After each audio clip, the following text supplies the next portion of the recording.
안녕하세요. 배우자 외도 당당하게 말한다. 역풍당당 상담계 해법 있는 바람좋지 묻지마 간디. 근성 있는 외도 해결 변호사 이긴다 조변 조준영 변호사입니다. 네, 반갑습니다. 반갑습니다. 자, 오늘의 주제는 그 배우자 바람에 네.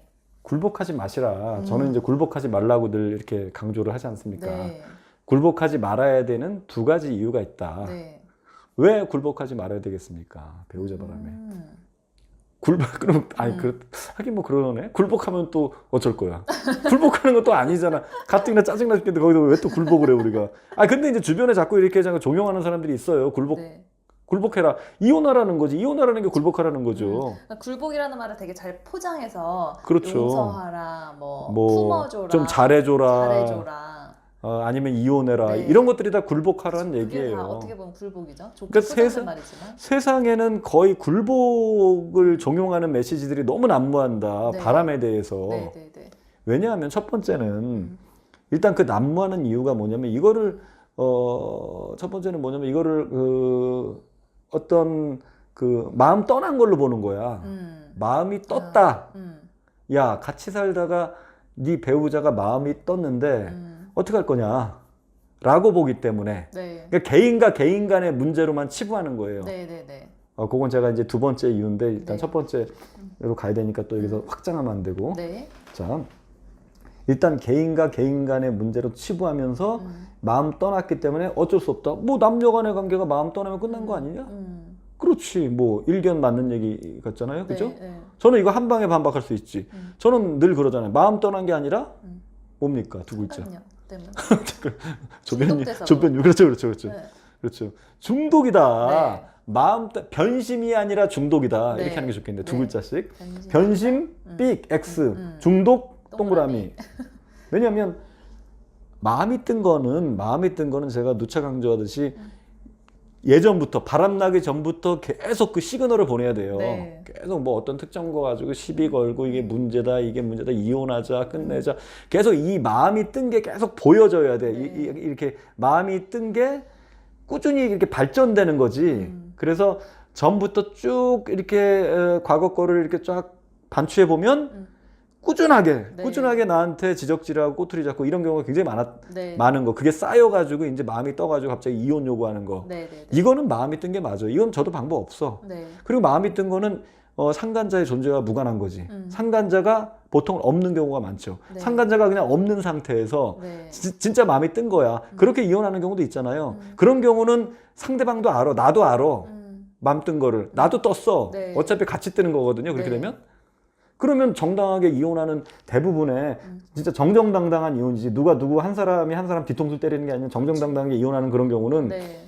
마음이 뜬 거 변심이에요. 변심. 상호간의 변심. 서로 변심 또는 한 사람 변심. 그런 건 우리는 용인할 수 있는 거지. 아니 뭐 인간의 힘으로 안 되는 거지. 아니 마음이 서로 안 맞아가지고 이혼을 하지 않고는 견딜 네. 수가 없을 지경인데 어떻게 삽니까? 네. 저는 그걸 논하고자 함이 아니에요. 제가 논하고자 하는 건 뭐냐면 바람이라는 거는 그게 아니다. 바람을 그렇게 해석해서는 안 된다. 네. 바람은 지끼를 토대로 확 빠져버린 거거든. 어디에 중독이 된 걸로 보는 거죠. 왜냐면 바람 나기 전에 안 그랬기 때문에.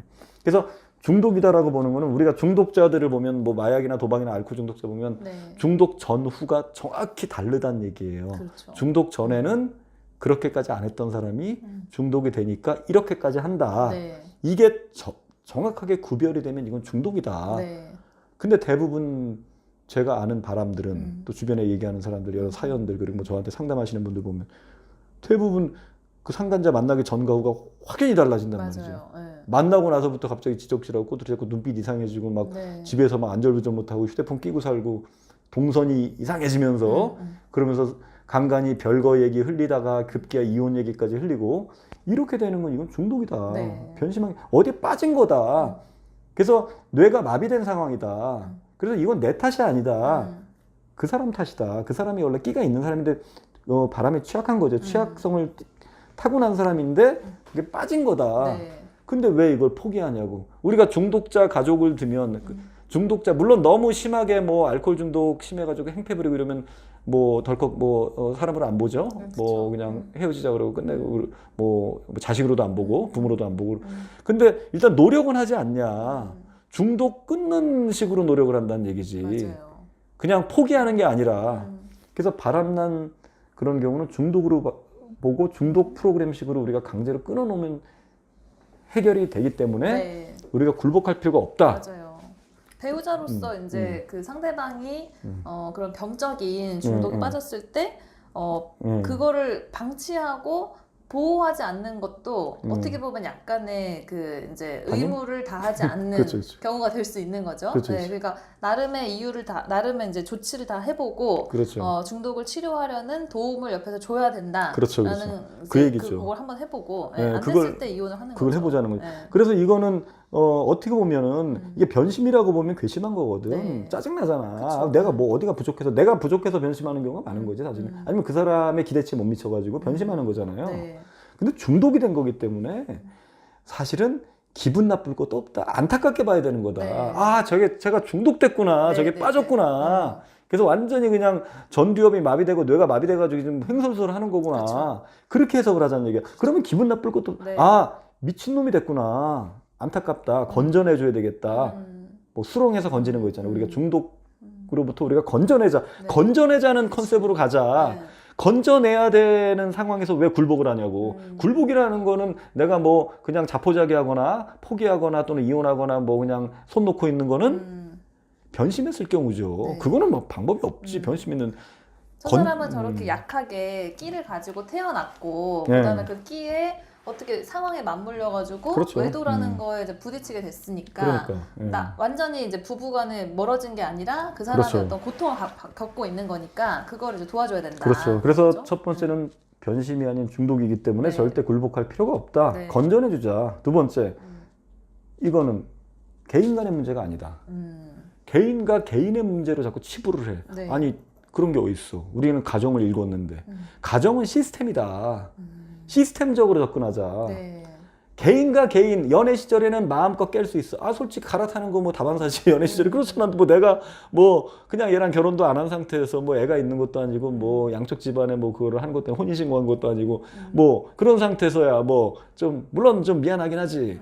뭐 갈아탈 수 있는 거죠. 그래서 뭐 이렇게 갔는데 또 괜찮아요. 아니 그런 경우 많고 대학교 때 많죠. 그쵸? 저도 한 두어 번 갈아탄 것 같은데 회고학원데 아니야 제가 만난 여자도 한 두어 번 갈아탔어. 갈아탔다는 한 건 2명 정도. 만나는 중에 저를 배신 때리더라고 얘가 갑자기 어떤 이제 복학을 네. 난 이제 복학했지. 네, 복학해서 네. 이제 대학교 3학년 때 됐는데 여자를 사귀었는데 걔 1학년이었는데 네. 잘 사귀었는데 날 좋아했어. 진짜 좋아했다니까. 굉장히 좋아했어 맨날. 근데 갑자기 얘가 개강을 하더니 3월 달에 뭐 학교에서 뭐 이덕진 닮은 오빠가 나타났대. 이덕진 닮은 가수인가요? 응, 가수. 신성우와 이덕진. 두 명이 옛날에 테리우스였거든. 네. 그래서 자꾸 그 오빠 얘기를 하는 거야. 그러더니 결국은 나중에 급기야는 무슨 사고를 쳤는지 오빠 나 그 오빠도 만나고 오빠도 만나면 안 돼. 이런 개소리를 하더라고. 야 이씨 안 돼. 응, 안 돼. 그래서 내가 그때 얼마나 고통스러웠는데. 그래서 내가 쳐냈어. 더 상처받을 것 같아. 벌써 이런 얘기하는 건 틀렸다. 되게 오픈 마인드네요. 여자분이. 내가 어떻게 그 양다리를 내가 어떻게 용납하냐. 쿨하게 가더라고. 근데 한 6개월 만에 다시 오더라고. 근데 저는 특징이 떠난 애들이 꼭 다시 오더라고. 왜 그런지 잘 모르겠어. 근데 그렇게 갈아타는 거 이거 괜찮아요. 네. 뭐 그럴 수 있지. 뭐 갈아타는 거니까. 근데 가정은 아니지. 가정은 마음대로 하는 거 아니지. 내 마음대로 하는 거. 가정이라는 거는 일단은 그 국가에서 일단 공인을 한 거고 국가의 어떤 법 체계 안에 들어간 거잖아요. 네. 어떤 이제 혼인 신고를 통해 가지고 근데 국가에서 공인한 거다. 네. 그리고 또 가족끼리도 인증한 거다. 네. 양가 부모 모시고 다 혼인 결혼식하고 네. 상견례하고 다 인정해 준 거잖아. 다 같이 축복해 준 거고. 이런 어떤 여러 가지 제도 그리고 뭐 지인들 또 여러 가지 우리 도덕적인 거 이런 것들이 버무려져 가지고 하나의 가정이라고 하는 너와 나의 문제가 아니라 가정을 꾸려서 또 애까지 나면은 더더욱이 이거는 굉장히 어떤 시스템으로 가야 되는 거다. 근데 이거를 그냥 사적인 어떤 순간의 변심, 뭐 순간의 어떤 싸움, 변심 이런 걸로 그냥 깨면 되는 거래. 쉽게 이게 굉장히 쉽게 접근한단 말이죠. 그냥 깨는 게 아니죠. 그렇죠. 그걸 왜 그냥 깨냐고. 네. 그러면 뭐 일반 회사도 마찬가지, 군대도 마찬가지. 지금 마음에 안 들면 그냥 막 뛰쳐나오고 그러나 룰이 있는 거죠. 룰이 있는 거잖아. 어떤 절차를 밟아야죠. 맞아요. 그래서 혼인 신고를 하는 거는 간단하지만 이혼은 어렵게 해놨잖아요, 우리나라가. 맞아요. 네. 이혼을 왜 어렵게 해놔? 이건 시스템이다. 니들 함부로 그렇게 하지 마라. 그래서 이혼 숙려기간이라는 것도 두고 맞아요. 합의를 했다고 하더라도 그냥 안 해주잖아요. 네. 나라에서 네. 좀 더 생각해봐라. 그리고 네. 막 각자 이제 상담도 또 하고 시청자 교육도 하고 음. 그리고 이혼 소송도 엄격하게 제한했잖아요. 지금 사유가 딱 6가지 있어요. 6가지가 그렇죠? 있지. 그게 네. 뭡니까? 뭐 주변- 부정행위, 부당한 그러니까 대우, 그렇죠. 네, 그뭐 기타 혼인을 기속하기 어려운 중대한 사유가 발생했을 때 그런 거 뭐 등등. 이런 것도 있더라고. 뭐 3년 이상 실종. 아 맞아요. 네. 실종. 그죠? 나 기억이 나. 생사가 확인되지 생사 않을 확인되지 아니할 시. 우리 또 법은 아니할 시. 이렇게 느려 쓰는 걸 좋아하더라고. 네. 때. 네. 그래서 그런 그런 생각해보면 이게 굉장히 되게 엄격한 재밌는 거지. 게 우리가 만약 동물의 세계면 네. 내가 저 사람 만나서 뭐, 그럼. 저 동물을 만나서 좋아하면 그냥 만나서 짝짓기 하고 동물 교미. 그 새끼 낳고 그렇게 하다가 이제 또 새끼 어디 낳는 것도 안 봐 가버리고. 우리는. 아니 뭐 아프리카 초원에 뭐 숫사자들이 새끼 낳는 거 뭡니까? 그냥 교미하고 그 교미하고 또 딴 데 네. 가서 또 딴 숫자랑 그죠. 또 하고 그러면 되는 건데 혼자 떠돌아다니면서 그게 동물의 왕국이지. 그렇죠. 근데 우리나라 법은 그건 어쨌든 아니지. 어떤 두 사람이 그냥 동거하는 게 아니라 이제 결혼이라는 걸 할 때는 딱 정해진 그 혼인 신고를 해서 법률적인 혼인이 되도록 하고 그렇죠, 그렇죠. 그 다음에 그거를 정리할 때는 또 엄격한 절차를 거치도록 하고 그렇죠. 혼인할 때 이혼할 때라는 그 제도를 정리해서 그거를 이제 혼인이라는 거를 제도권으로 이제 승화를 시킨 거잖아요. 그러니까. 그리고 뭐 그 법률로는 아니더라도 예. 두 사람 간의 어떤 사실적인 혼인 관계가 지속됐다고 하면은 법률론보다는 약하지만 또 그것도 사실혼도 인정해 주는 거고 보호해 주잖아 우리가. 그거를 일방적으로 그렇죠. 그냥 감정적으로 깨트릴 수는 깨는 거. 없다는 거죠. 그렇죠. 그거는 법이 보호. 그것 또한 근데 변심도 아니라 제가 첫 번째 이유로서 설명드렸듯이 중독이 된 건데 네. 중독이 됐다고 해서 왜 가정의 시스템을 깨냐고. 그렇죠. 그리고 주변에서 왜 함부로 그렇게 얘기하냐고 자기 일 아니라고. 네. 물론 뭐 생각해주는 마음으로 하는 거지. 야 이 정도 됐으면 이혼이 답이다. 네. 야 너도 뭐 심지어 너도 뭐 맞바람 펴라. 너도 뭐 해라 뭐 해라. 가정 깨는 거잖아요. 그냥 네, 깨는 네, 걸로 네. 가는 거라고. 그런 건 아니다. 그래서 이건 시스템으로 봐야 된다. 네. 그리고 너무나도 안타까운 것들이 이 시스템을 모르고 자란 인간들이 쉽게 깨려고 그래. 네. 그래서 그 가족력을 보면 가족력이 있더라고. 이 네. 시스템 깨는 것도 네. 이 부초처럼 떠돌면서 자란 특히 남자들이건 여자들이건 그래서 어렸을 때부터 이렇게 자기만 생각하고 자기가 어떤 가정에 안착된 게 아니라 그렇죠. 늘 자기는 배신당할 수 있고 네. 그러니까 제대로 이렇게 가정 환경이 굉장히 어려운 거죠. 물론 끼가 있는 거지. 네. 끼에다가 그게 결합이 된 거죠. 그래서 부초처럼 이렇게 떠 있는 단단히 뿌리 내리지 못하게 이렇게 자라온 사람들이 이혼을 쉽게 생각해. 그리고 그 형제들 보면 다 이혼했어. 그 가족력이 있다니까. 네. 그런 사람들의 그거에 왜 우리가 같이 부안에 동해가지고 왜 이혼 왜 해줘야 돼? 나는 그렇게 안 자랐는데 나는 시스템의 공고함을 알고 우리 가족들은 그렇게 이혼을 쉽게 생각하는 가족들이 아니고 우리 부모 형제나 뭐 주변에 보면 우리 사촌 뭐 혈족 중에서도 이혼한 사람 없고 근데 내가 왜 저 자식이 지가 부초처럼 인생을 떠돌면서 살다가 어디 마음 한 곳 두지도 못하고 뻑하면 이혼하자 그러고 이혼하는 거에 내가 왜 맞춰줘야 되냐고. 그쵸. 그걸 눌러버려야지. 그 뿌리를 내리게 만들어야지. 뿌리를 그렇다고 내가 뭐 잘해준다고 지가 내릴 것 같아? 때려잡아야지 바람을. 저는 그런 식으로 접근하겠다는 네, 거죠. 네, 네, 그렇습니다. 그렇습니다. 더 이상 할 말이 없네. 하여튼간 네, 짜증나 진짜. 이 시스템으로 가자고. 이 시스템으로 가야 된다. 맞아요. 네, 자 오늘은 여기까지 하시고 저희 그 여풍당당 바람치유센터 그 카페에서 많은 활동 부탁드릴게요. 다음 시간에 또 봬요. 안녕. 안녕.